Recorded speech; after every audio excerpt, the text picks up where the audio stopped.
Sendinblue est une solution du marché qui permet de faire des emailing. Si vous êtes des clients de Sendinblue, Cirrus Shield possède un connecteur natif qui permet de synchroniser les contacts de Cirrus Shield vers Sendinblue et de synchroniser les clics et les ouvertures de Sendinblue vers Cirrus Shield. Ce tutoriel vous montrera les paramétrages à réaliser pour configurer le connecteur. Prérequis. Pour que le connecteur fonctionne, les éléments suivants doivent être présents dans votre environnement. Notez que ces éléments sont déjà présents en standard dans votre environnement Cirrus Shield. Si vous n'avez pas modifié votre environnement, vous pouvez passer directement à l'étape 2, installer le plugin Cirrus Shield. Sur l'objet campagne, un champ ID de la campagne. Sur l'objet membre de la campagne, les champs ID membre de la campagne, email ouvert, email cliqué. Sur les objets représentant des personnes physiques, tels que l'objet prospect et ou l'objet contact, le champ désabonnement email, le champ email invalide. Tous ces champs doivent se trouver sur la page de détail de leur objet correspondant. Étape 2. Installer le plugin dans Cirrus Shield. Si vous n'avez pas encore de compte Sendinblue, il faudra d'abord vous en créer un avant de poursuivre. Dans Cirrus Shield, accédez au menu de configuration et cliquez sur l'onglet Extensions. Cliquez sur Nouveau, sélectionnez Sendinblue puis Installer. Une fois le plugin installé, cliquez sur Détail à côté du plugin Sendinblue. Cliquez sur Modifier. Copiez la clé d'API présente dans votre compte Sendinblue. Pour cela, connectez-vous et cliquez sur l'onglet API et formulaire. Copiez la clé d'API V2 et placez-la dans le champ Authentication ID présent dans Cirrus Shield. Sauvegardez les modifications.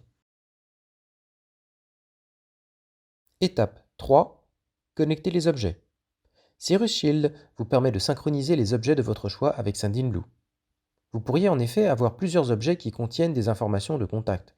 Par exemple, dans le modèle standard de Cirrus Shield CRM, les objets prospect et contact. Pour paramétrer ces deux objets dans le plugin, toujours dans le menu configuration du plugin, cliquez sur Détail. Dans la section Composant plugin, cliquez sur Modifier à côté du composant Upload to Sendinblue. Sélectionnez les objets que vous souhaitez pouvoir connecter à Sendinblue. Dans la plupart des cas, ce seront les objets prospect et contact. Enregistrer. Étape 4. Faites le mapping des champs Cirrus Shield et Sendinblue. Pour chacun des objets à mapper, faites les actions suivantes. Cliquez sur le composant Upload to Sendinblue, allez dans les champs de mappage du composant et cliquez sur Modifier. Mappez les champs Sendinblue avec les champs Cirrus Shield.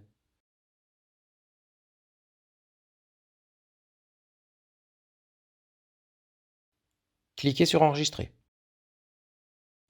Étape 5. Configurez le connecteur dans Sendinblue. Connectez-vous à votre compte Sendinblue. Allez sur la page de configuration des webhooks.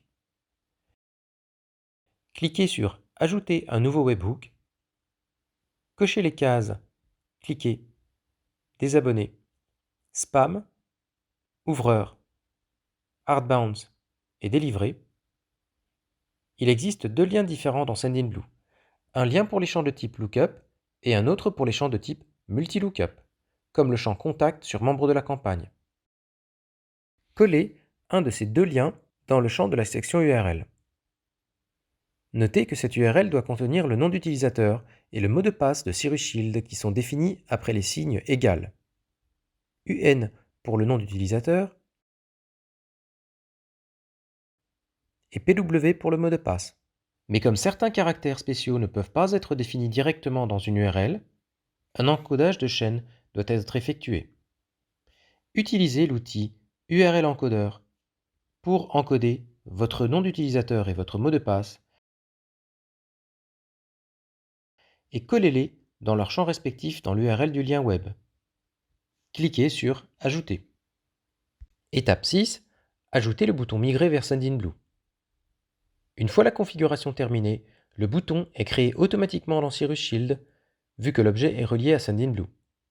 La seule étape qui reste est de sélectionner les profils pour que le bouton s'affiche. Pour cela, cliquez sur le menu Configuration, Puis allez sur la page de l'objet sur lequel se trouve le bouton personnalisé de Sendinblue. Cliquez sur les détails du bouton, puis Profil, et sélectionnez les profils pour que le bouton s'affiche.